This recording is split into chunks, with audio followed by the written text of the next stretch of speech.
Yeah, I think so, but it's not going, no, I mean, it's the correct,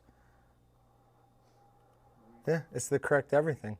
It's not going to, okay, there it is on Meatgistics now. We are on massive delay for whatever reason. So we'll see how this goes. Chat might be a little bit difficult today. Hi guys, back for another weekly live stream. Just real quick for anyone who found this by accident. This is very different from the Walton's live streams. We're not doing giveaways. We don't do a bunch of other weird things. We're just going to talk about some sort of meat processing topic or cooking topic, something food related way to interact with you guys, find out what you want to know, try and provide that knowledge, and then that also helps me tailor future things on Meatgistics. So yes, this isn't purely altruistic of me. I am data mining you people to find out what you want to know. So a couple quick notes about today. What we're basically going to cover is some things you can do differently when you're processing deer as opposed to, you know, beef, pork, anything that's more common. It's kind of at the season where I guess maybe some people are starting to get their product back from their deer processor, and they may be making jerky, maybe making snack sticks. So we're going to talk about a couple of stuff there. And then for, I don't know how long, the second half, maybe, I want to get some information from you guys. I want to know who has a number 8, who has a number 12, 22, 32, how much you put through it, because we are doing a Walton's buying guide for our grinders right now.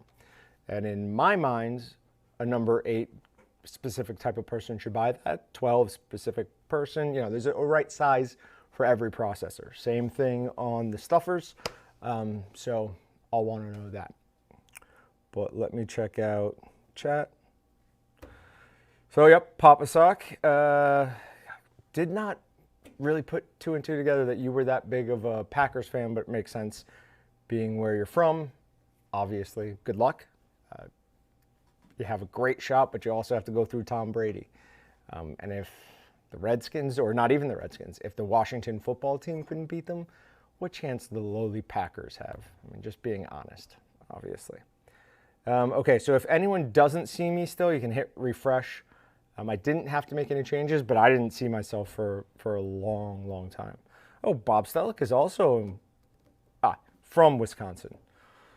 Awesome. Another Packers fan here. Okay, so apparently we're big in Wisconsin, I guess, yeah. Patrick's giving you all thumbs down, so he's not anywhere near the level of...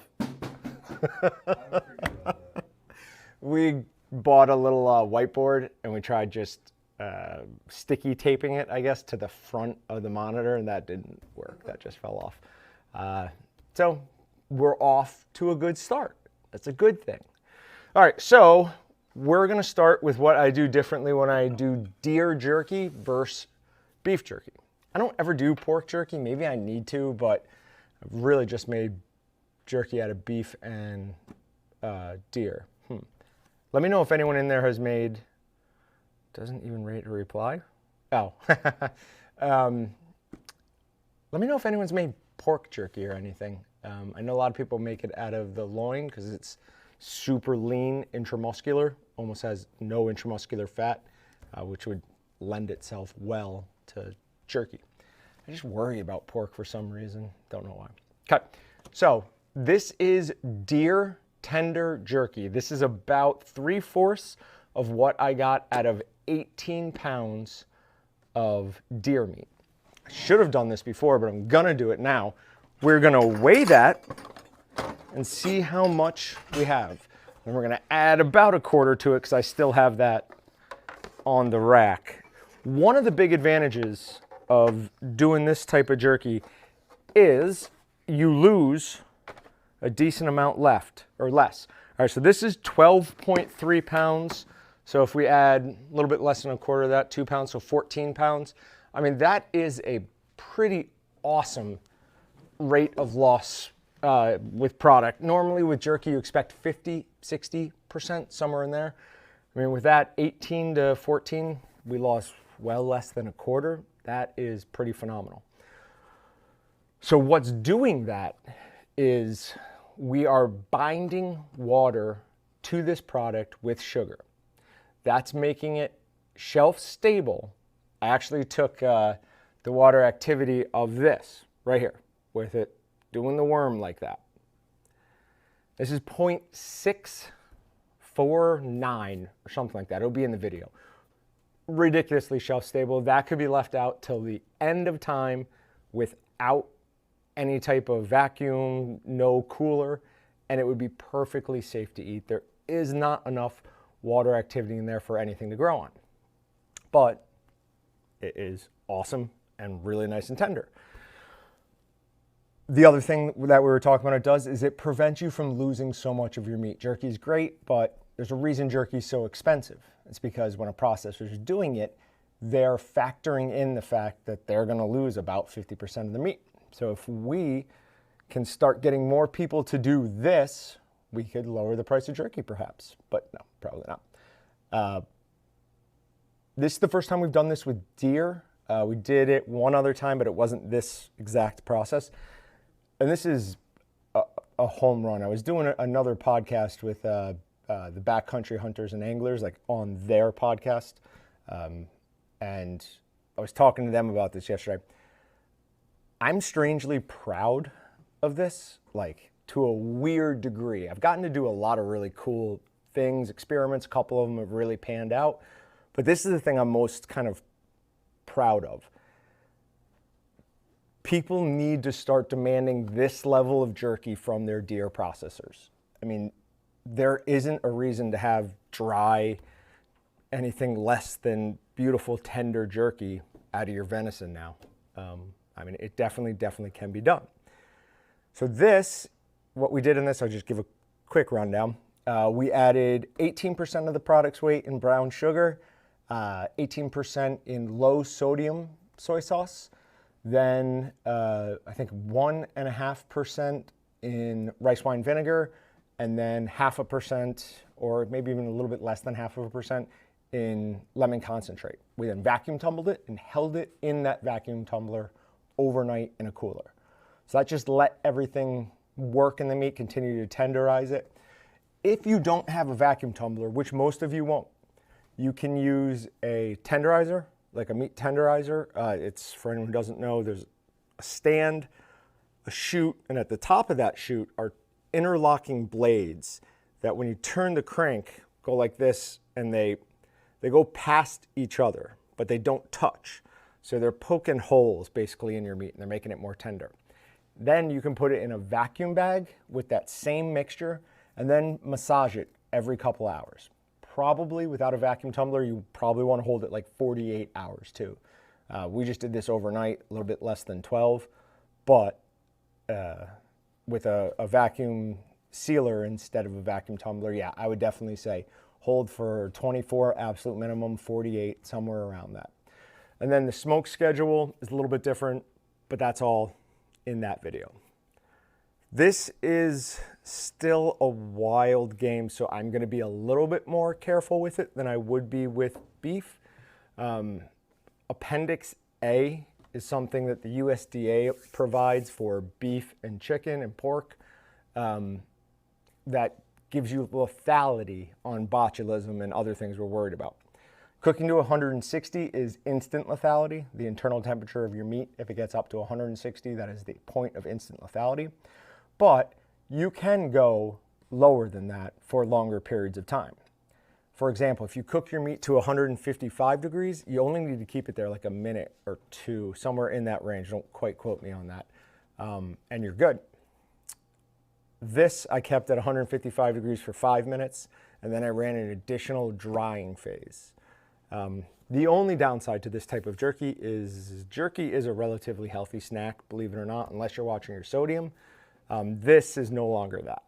This is now just a tasty treat, but it's shelf stable, it's tender, and it's awesome, and you can make it at home. All right, so the big one though is grinding.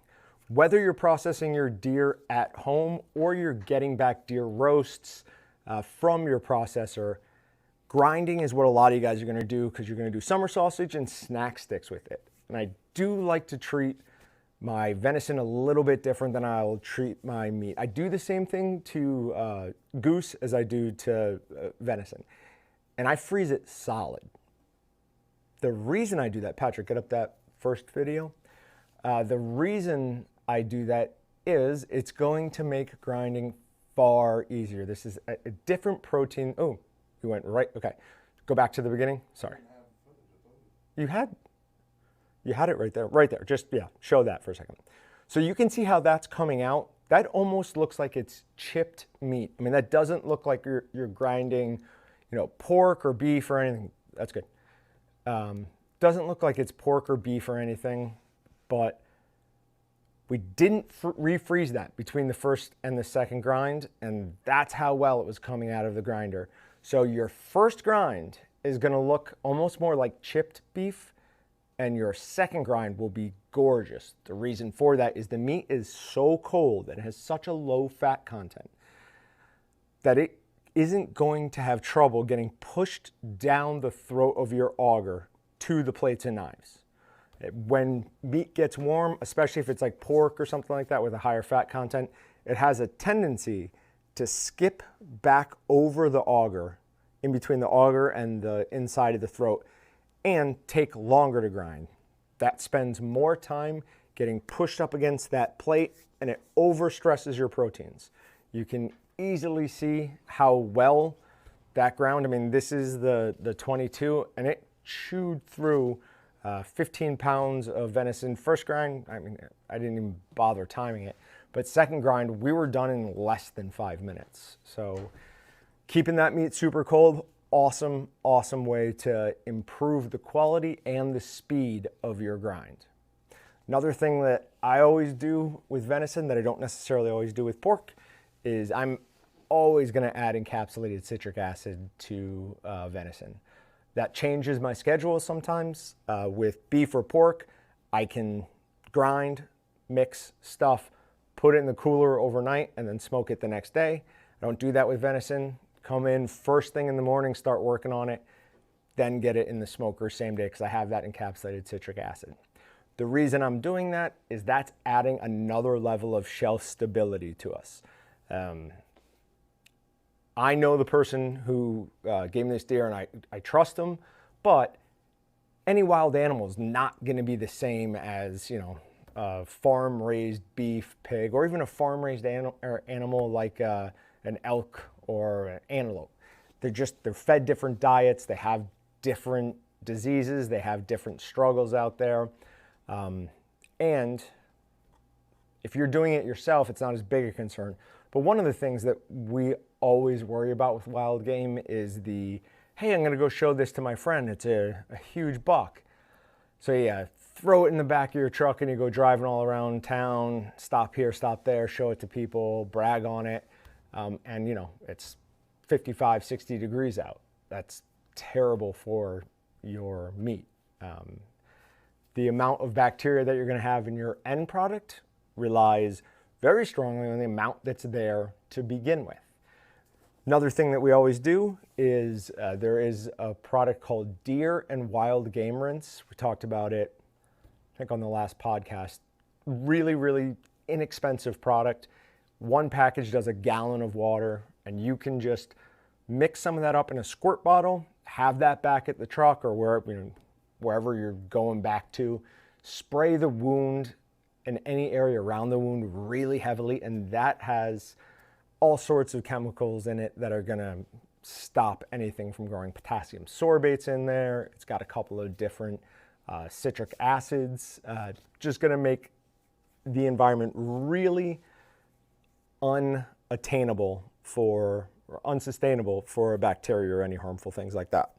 Now, the other thing with jerky for snack sticks, summer sausage, and I also did some ring bologna out of deer that turned out really well, but I'm a big believer that pork fat, adding pork fat to jerky is way better than doing a 50-50 mix of deer and pork butts. Untrimmed pork butts are somewhere in the 30% range, 30% fat. Some of them are higher, some of them are lower. Deer is extremely lean. So if you're doing a 50-50 mix of 30% pork and close to 0% deer, you're going to be at that 15%. If you're lucky, if you're unlucky, it's going to be 12%. So it will work. 15% can get it done, but it's going to be a drier stick. When you're doing deer, and I found this out more than ever when I was doing the deer venison a couple of weeks ago. Deer summer sausage a couple of weeks ago. The difference between a 20% fat deer summer sausage and 25 is enormous. It is like a whole new protein you're dealing with. The amount of flavor enhancement is incredible. That's because the fat is going to melt in your mouth, coat your mouth, and it allows you to experience all of those flavors longer. They linger in your mouth a longer time. So if we had a mobile camera, which we will have eventually, I would bring you over to my lay-down freezer right over there, which is stocked with pork fat. This year kind of showed that if you run out of something, it might be a while till you can find it again. So when I finally got a pork fat hookup, I took as much as he was willing to give me. So I've got a freezer full of it. I would recommend you do the same. If you're a deer processor, any big wild game, and you like to make sausage, definitely get your hands on a good supply of pork fat and go 25 to 30%. That's the range. 20% is just a little dry. Now, I know some people care about the amount of fat that they intake for health reasons, but fat's not bad for you. You need fat. Excuse me, sorry. Very, very rarely is fat the reason that you're putting on weight. And I'm not any health expert, but I do like to stay in shape, and my wife is a whiz at this stuff. Where we get into trouble, unfortunately, is when we mix fat with carbs, like bread. So like a pizza, unfortunately, is like the worst thing, or at least for me. It's different for some body types. But for me, absolutely, if I eat pizza a couple of nights a week, I will just start blowing up and up and up. But if I eat a bunch of fatty sausages, no problem whatsoever, as long as I'm not tacking on some other, heavy carb with that. All right, I'm gonna check chat. John, yeah, any cured product we're adding cure to. Jerky, one of those things that, you hear it argued about by very, very smart people. We're going to get the water activity so low on jerky that it technically doesn't require cure, but that's just like saying, I'm only driving down the street, I don't want to put on my seatbelt.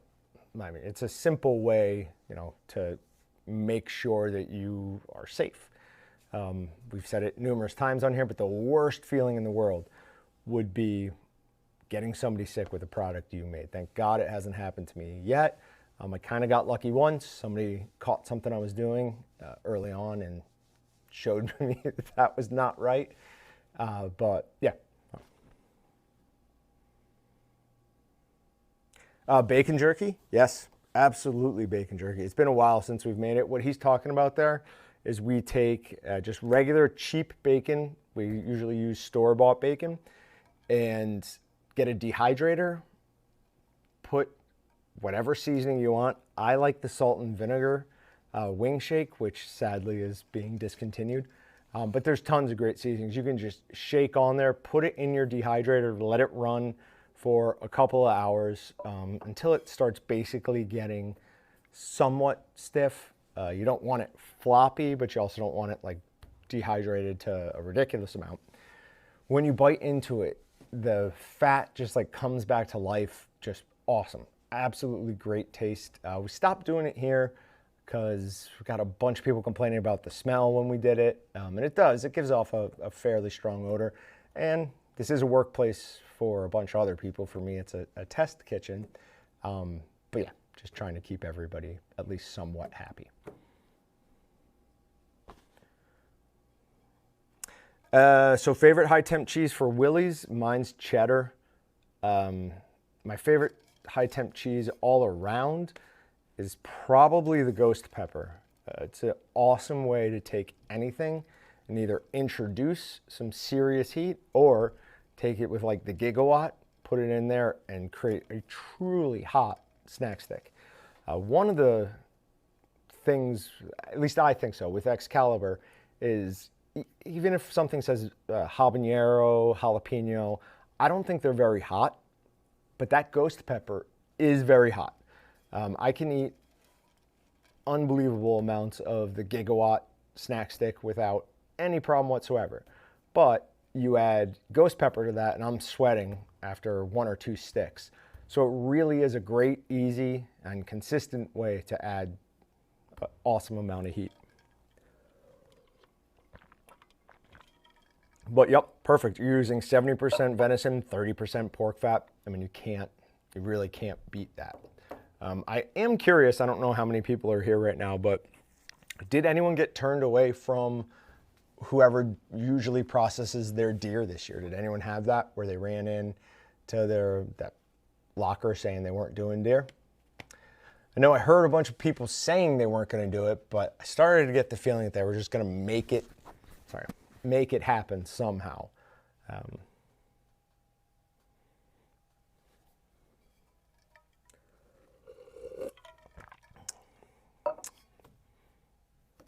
So I'm also didn't put a terrible amount of time into preparing for this.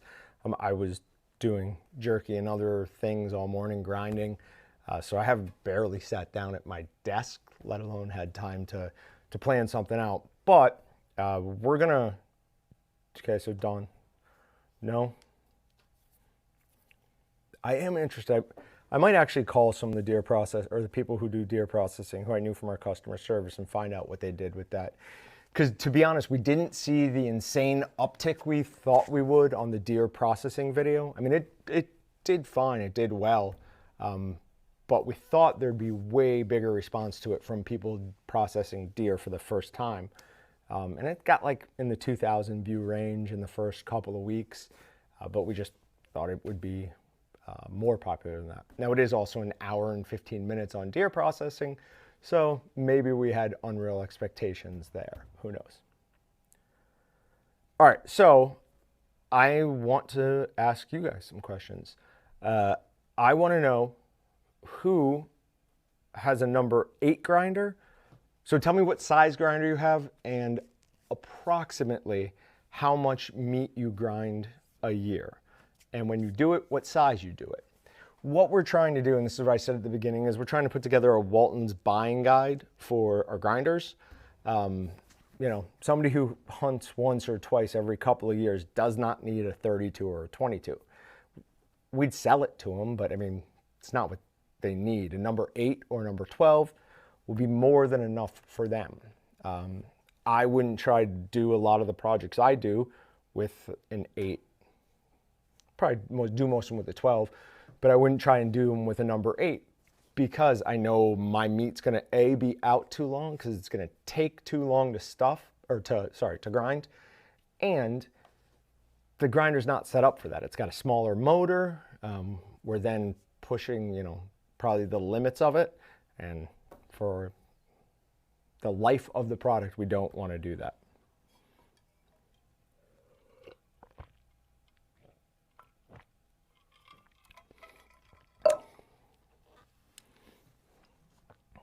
Another thing that's coming up that will be a change, you'll still be able to come to waltonsinc.com/live or watch the live streams on YouTube if you want, but we're gonna kind of move them eventually over to Meatgistics.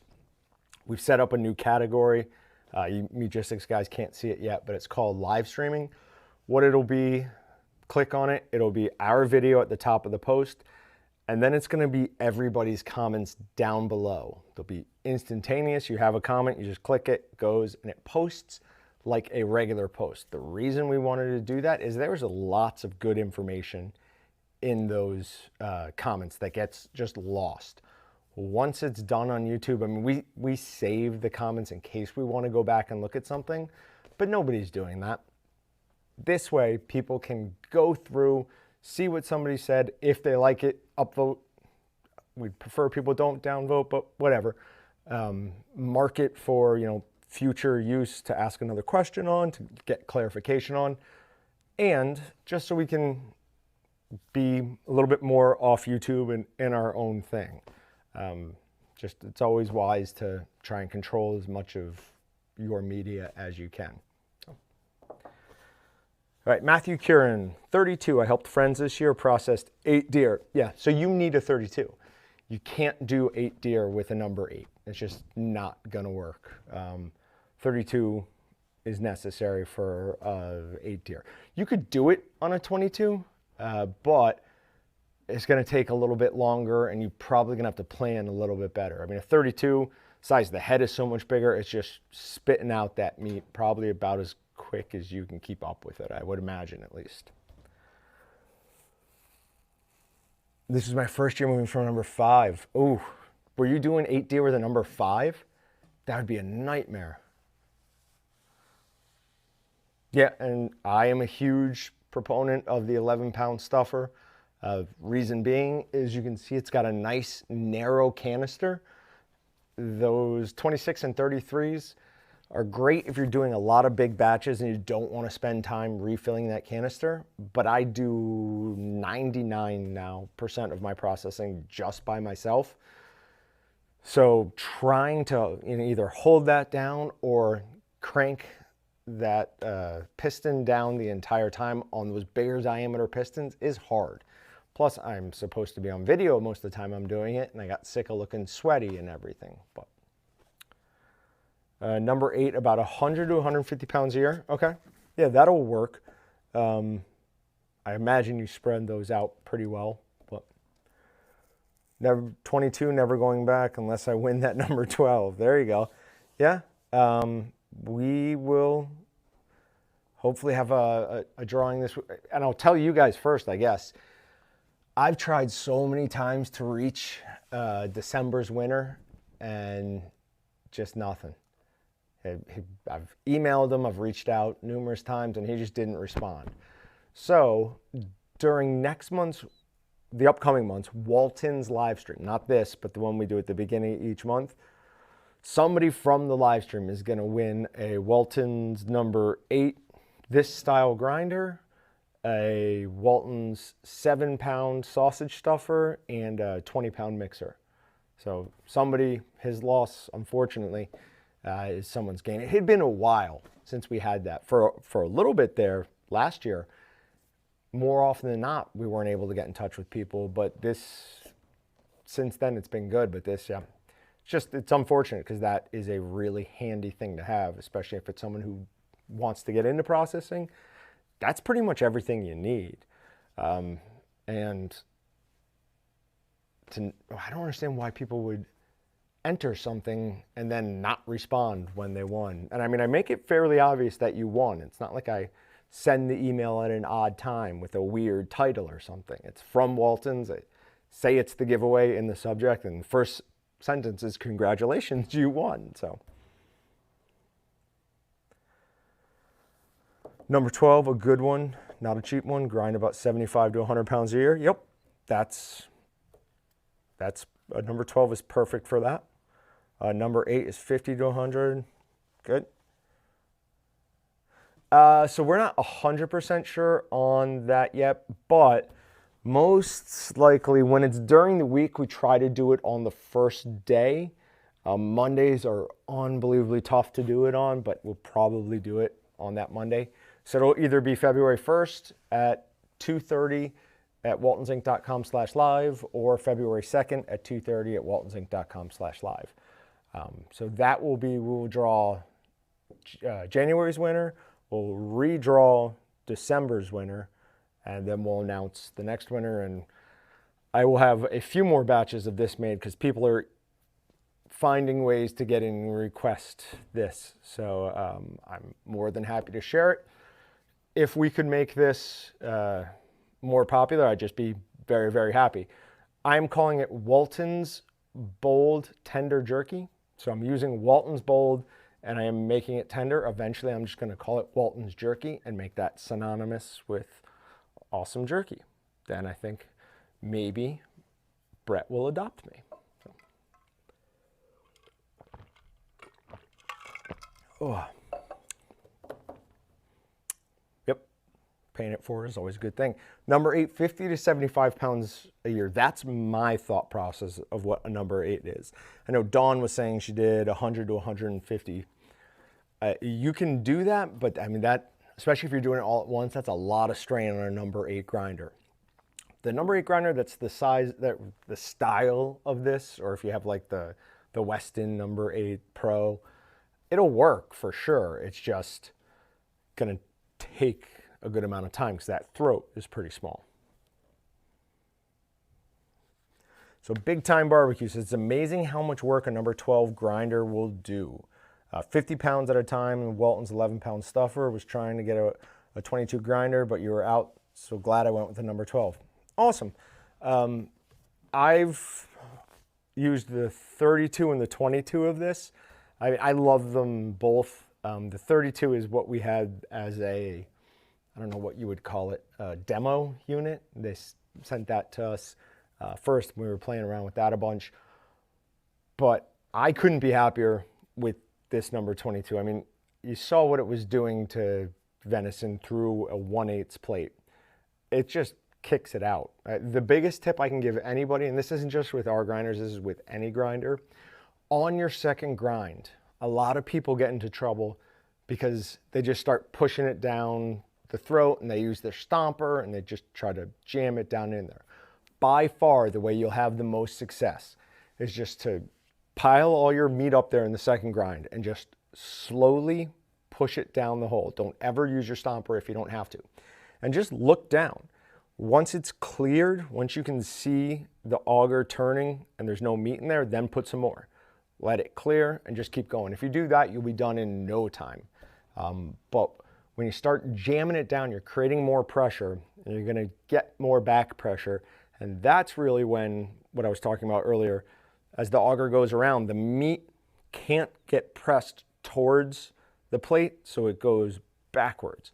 And you get it skipping back over the auger. So just slowly, kind of like a cat knocks something off a counter, just slowly push it in there.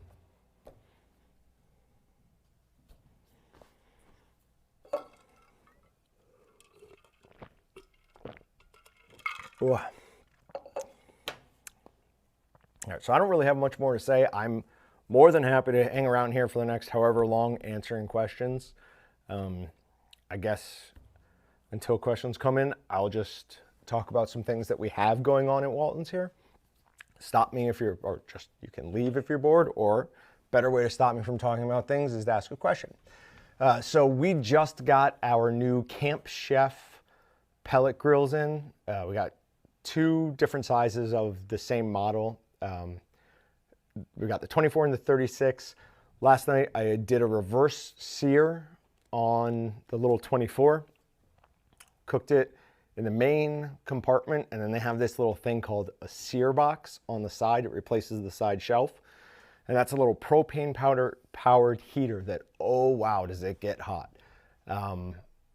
It did an absolutely phenomenal job. I was so happy with that.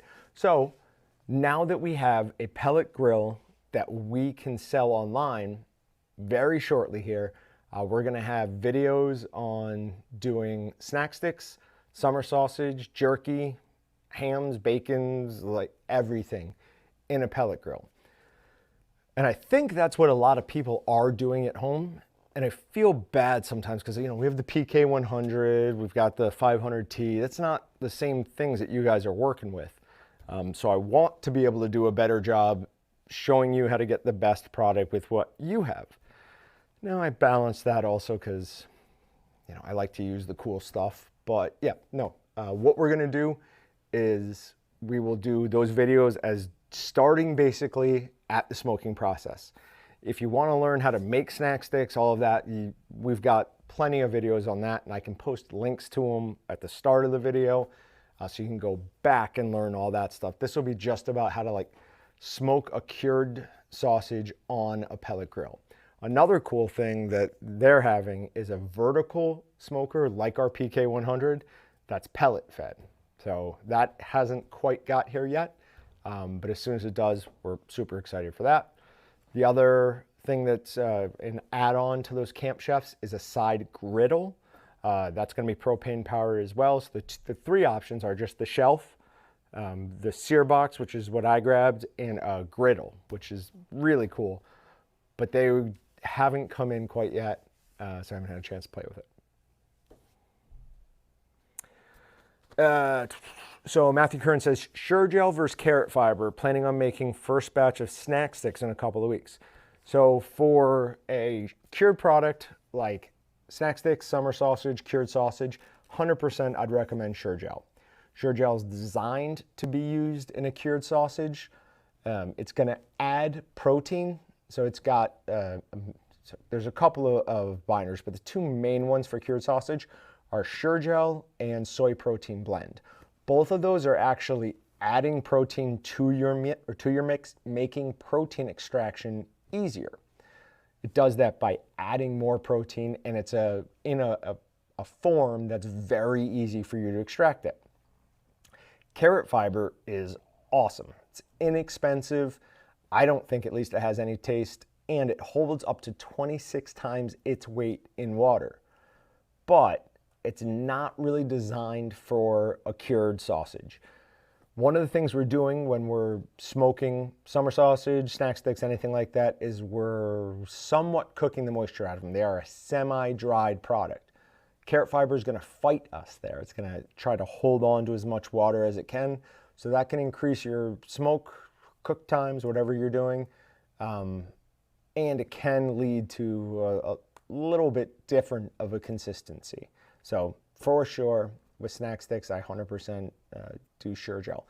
The best way to back that up is that Sure Gel is all I use on cured products, and soy protein, or I'm sorry, carrot fiber is all I use when I'm making like a bratwurst or something like that.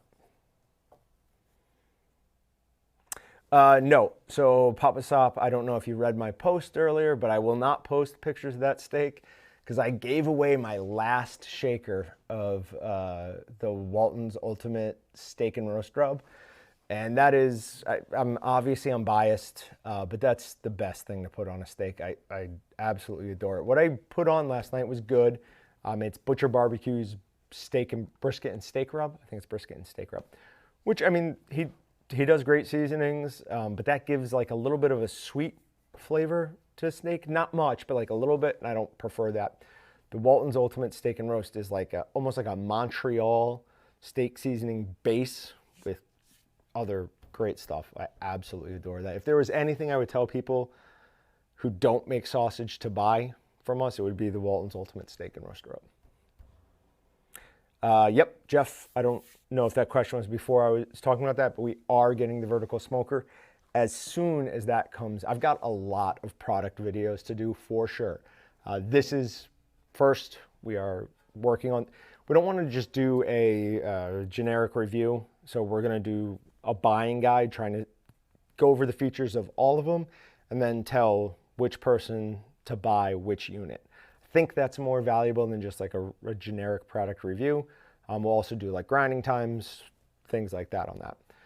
But yeah, no, that vertical pellet smoker, absolutely, that will 100% get used right away. So. Regarding casings, how do the fresh collagen compare to natural sheep casings? So that's Sharon. So for the longest time, I would really only use collagen, mostly because I didn't like messing around with sheep or hog casings. And what I mean by messing around is when you get them, they're in this bag and you got to untangle them. You got to rinse them off on the outside. You got to flush the inside. How I flushed the inside was always turn on the faucet at just above a trickle and, you know, basically hold it up to the top and then let the water start filling it and flush all the way through. Then you had to put that in another bowl of hot water and let that sit there for 30 minutes to an hour. Otherwise, they wouldn't go well on the tube and they'd be more prone to explode. Collagen cut the package open, take it out, and put it right on the snack stick, and you're good to go. Or I'm sorry, right on the stuffing tube, and you're good to go. The downside is that collagen doesn't accept a twist. When you twist your links, as soon as you cut them, they're coming back open. There are things, commercial processors have like vacuum stuffers where you can get attachments that will make the collagen hold that twist, but there's nothing you're gonna do at home to make that happen. But I still went with the collagen because I hated dealing with those natural products so much. Then I needed to do natural for something, and I just grabbed the tubed variety. Tubed snacks or tubed natural casings are the premium picks of those casings, and they come preloaded onto a plastic sleeve. So all you have to do is take them out of the package, spray the salt off of them, and let them sit in hot water. Then when you go to load them, just pick up the whole tube, put it on, pull the tube off, and all your casings are loaded. And you start stuffing and you're good. The natural casings accept a twist beautifully. I don't really have a big the bite to either one of them doesn't bother me at all. There are definitely people here who prefer the bite of one or the other.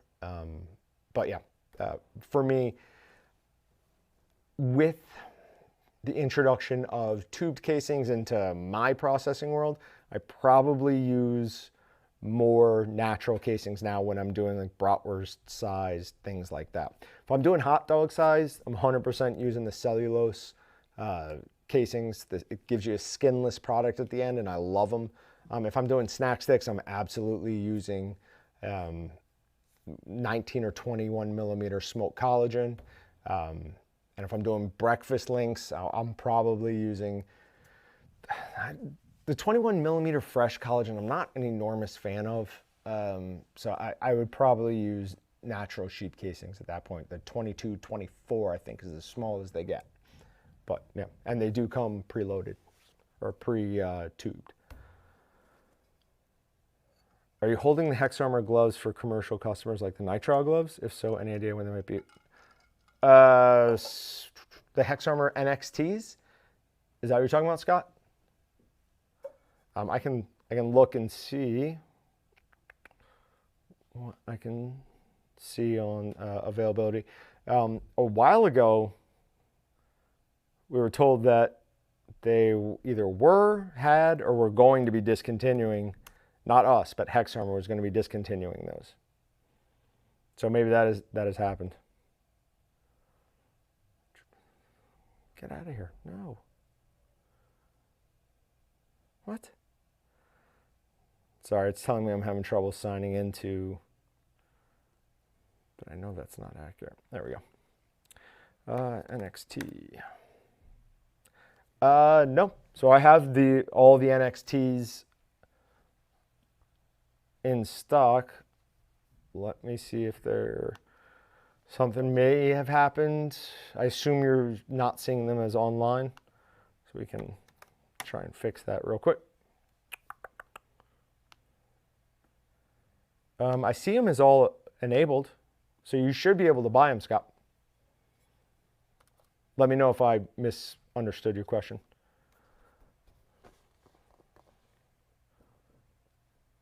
Yeah, I already went and grabbed my shaker. It was one of the first things I did when I got in this morning. I think most Walt's instructions say coarse grind with 10 millimeter and fine grind with 3 millimeter. My plates are 12 and 4. Do you think there's a big difference? Nope, Curtis, you're fine. That's a small enough a difference that you'll never notice it. You may end up mixing for just a couple of more, a minute, I would guess. But yeah, no, you'll be fine. No problems with that. In fact, you could argue the biggest problem you would have would be bratwurst. But you could argue that a 12 millimeter is actually going to be a little bit, well, it is going to be easier on your grinder. Larger holes, easier for it to get through, so it's going to put less stress on your grinder. So you're good.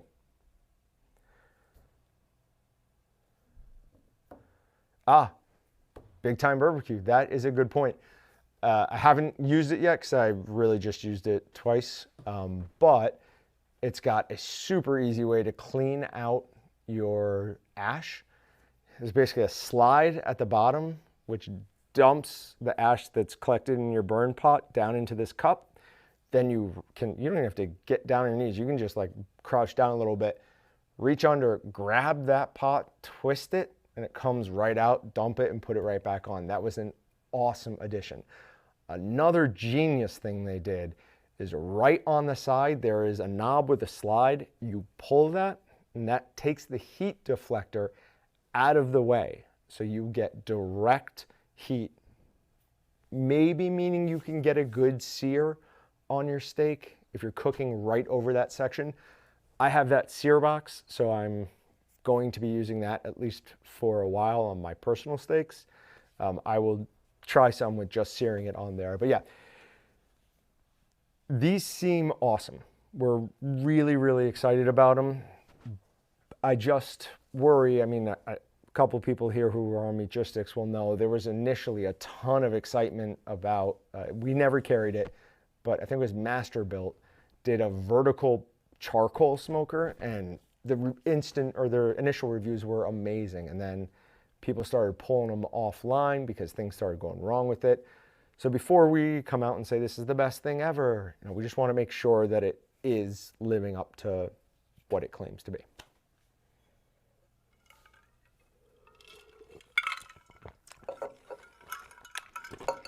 Sorry. Scott, I'm going to post a link to those products.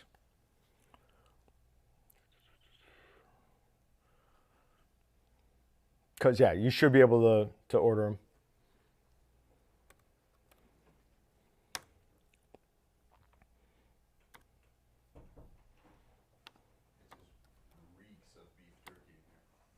Oh, well, it's not beef jerky, but oh, that's interesting. It says out of stock.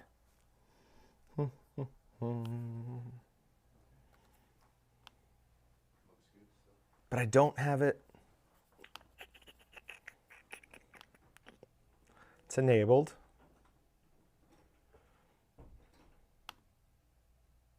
Sorry, guys. I'm sure this can't be terribly fun to look through, but I'm 99% sure I know what the problem is. I just want to fix it quickly on the run. I just have to hit a couple of buttons. And this has been, and Austin's talked about it, so has Brett on live streams. This has been Walton's biggest challenge this year, is how difficult it's been to keep things in stock. Then when things go out of stock, we very badly want to prevent having back orders because that messes up the shipping times on things. So we try to take them off the website as soon as we find out that they're out of stock, but then it's difficult to make 100% sure that they go back into stock. So sorry about this, but I don't want to see Scott not able to order something he wants. I've only got 2 more to do after this one.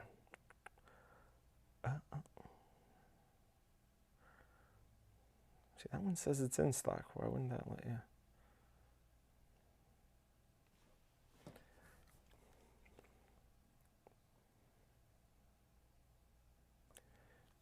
All right, last one. I am done.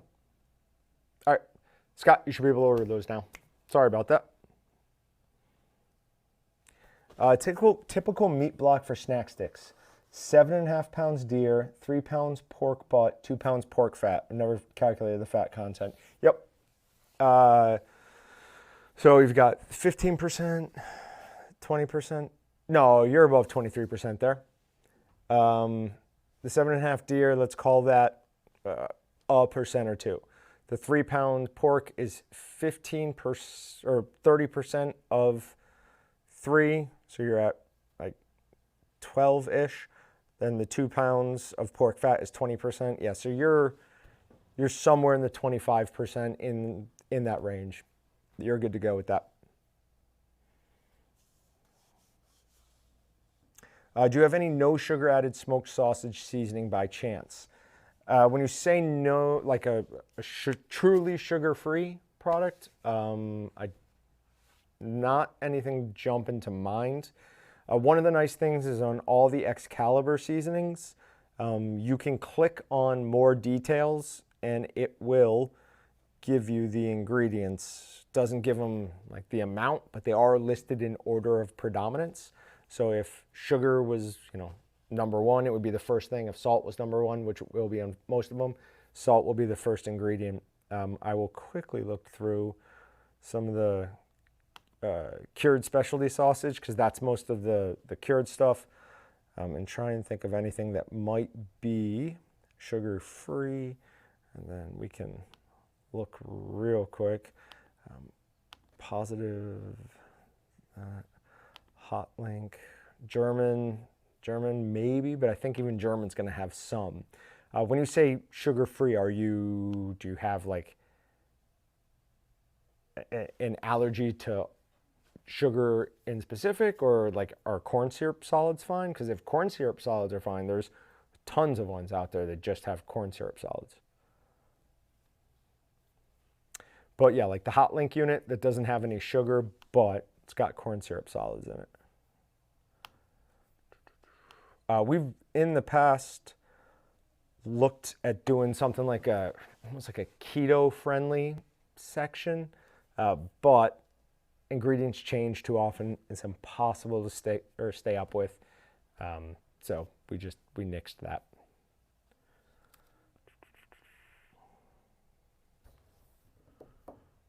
Yeah, so you're trying to limit sugars. Yep, Kara, that's awesome. Keto is how I got down to got less than the weight that I am now. But yeah, that and intermittent fasting dropped 20-ish pounds, and I've only put back on like 6 of it. And that's more here recently just because I've been super busy and not have time to work out as much as I normally do.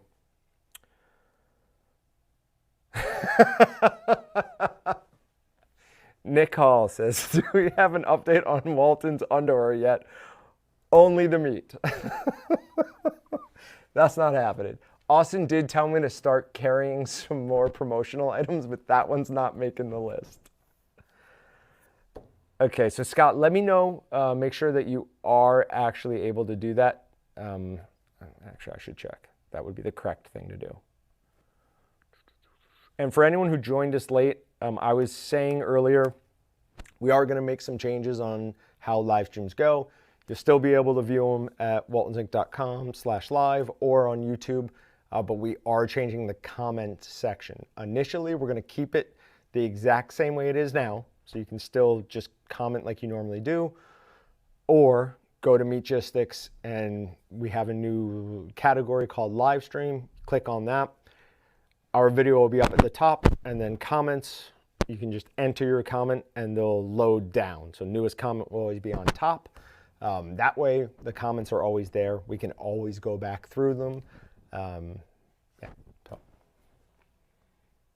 Okay. Hexarm XT glove. I missed the mediums. I'll fix that. Mediums. But the rest of them should be able to add. Fixing that now.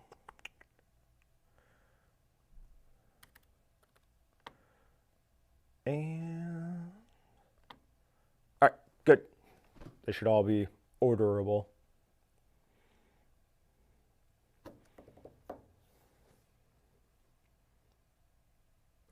Yeah, no, Scott, it was one of those weird things where we got notice that they were going to be discontinued. Then I'm assuming they went out of stock. But yeah, no, they're good to go now.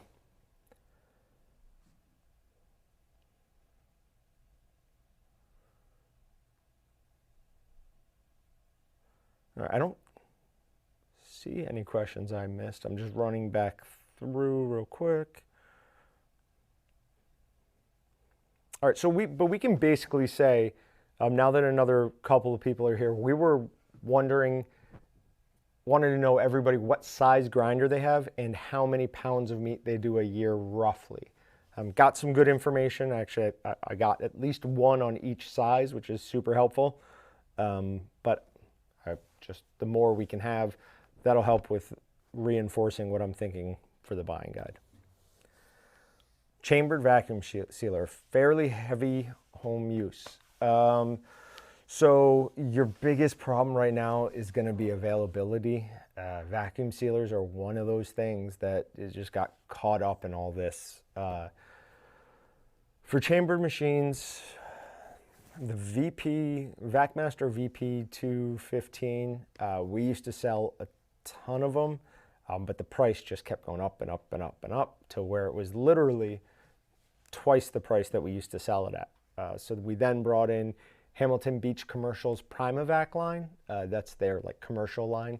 And those are really, really good. Haven't had any problems with them, but again, stock is a real issue. And the commercial side is even worse. So we are getting our own commercial or our own chambered vacuum sealers in stock. That'll happen sometime in the coming year. But for right now, PrimaVac, which is Hamilton Beach Commercial's commercial line, are really good. That's what I would go for if you were looking for a chambered machine. The VacMaster, the VP, I mean, I had it for years in here, and other than cleaning the oil out a little bit more than I seem to have to with other ones, I didn't really have any problems with it, but it's super expensive.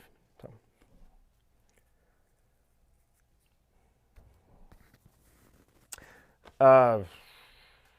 Nick, I'm assuming you're asking because I said it earlier. We were talking about the HexArmor NXT gloves, which I always like to do this on whenever these get brought up. This is the best glove for the beginning meat cutter. It's nice and flexible. It's not gonna bother your hand to wear it for a long time. Those chain mail gloves, they can get hard to, one, have some dexterity with it, but it also, you get severe hand fatigue with those. This, I just put a glove, like a nitrile glove over it, and if I was running a meat shop, anyone who had not been there for a very long time would be wearing one of these.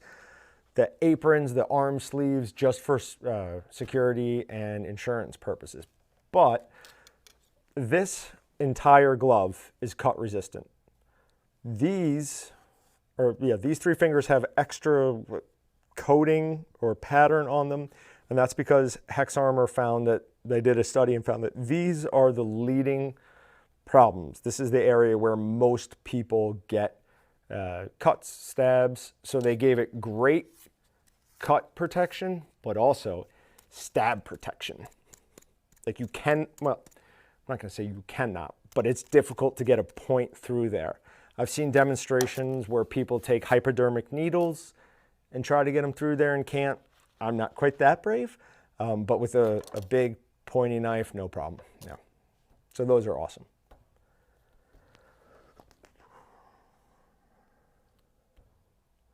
Curtis, we finished the one for venison today. Patrick will be editing that in the next coming days. I'd be shocked if we don't have it ready to go by Monday. Right following on the heels of that, we will do a beef one. And for that beef one, I'm going to focus way more on how you can do it at home, which may sound a little bit backwards, but the reason we're trying to do that is with Walton's Tender Jerky. This is venison.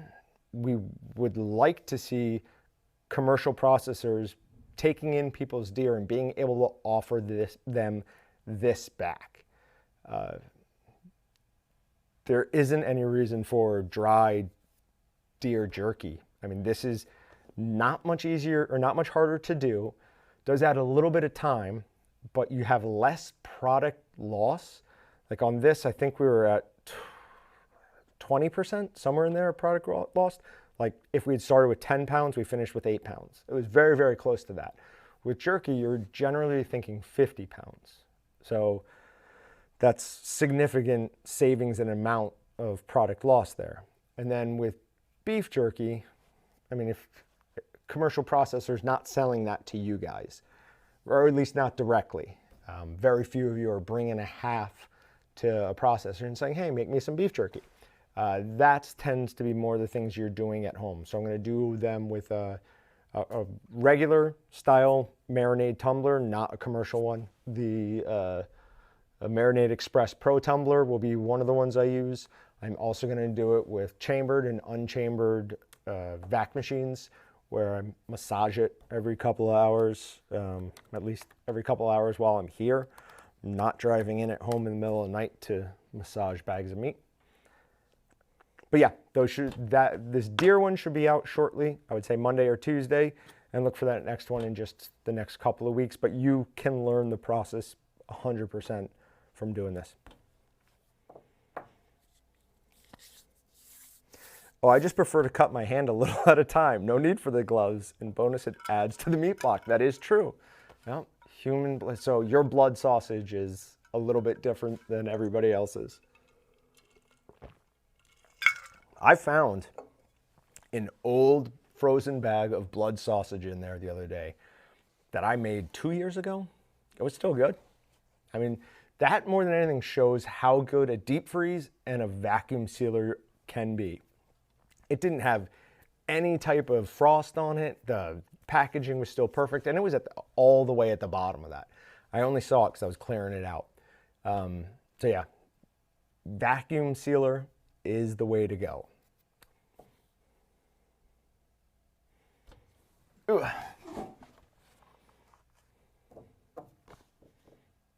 Oh, awesome. Yep. Hopefully sometime this year, we are full ahead speed on it, full speed ahead on it. So, all right. I'll hang around for if there's any more meat related questions, not human meat, Nick. But if not, I'll go. And we have another live stream next week.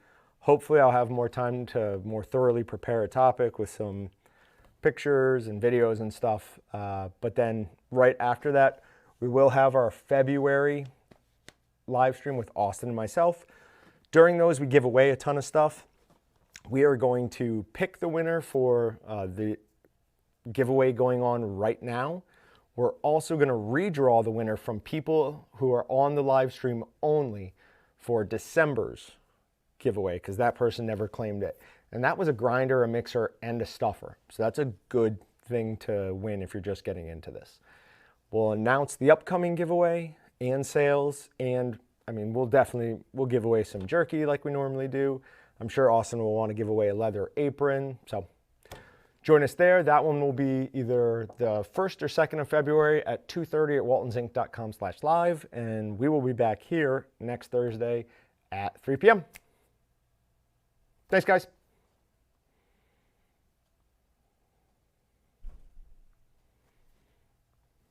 Ooh.